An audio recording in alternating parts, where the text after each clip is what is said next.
İran hərbi dəniz qüvvələrinin ildönümü ilə bağlı keçirilən tədbirdə çıxış edən Pezeşkiyan maraqlı məqamlara toxunub. O deyib ki, İran heç bir halda nüvə, hərbi və elmi nailiyyətlərdən əl çəkməyəcək. Pezeşkiyan vurğulayıb ki, İran hərbi əməliyyatlardan qorxmasa da müharibəyə də can atmır. O bildirib ki, İran həmişə dialoqun tərəfdarı olub və danışıqları davam etdirəcək, lakin təhdid altında heç vaxt ayrılmaz hüquqlarından əl çəkməyəcək.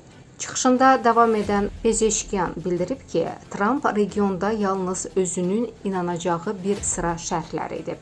Bir tərəfdən sülhdən danışır, digər tərəfdən isə bizim sülhü məhv edən alətlərimiz var deyir.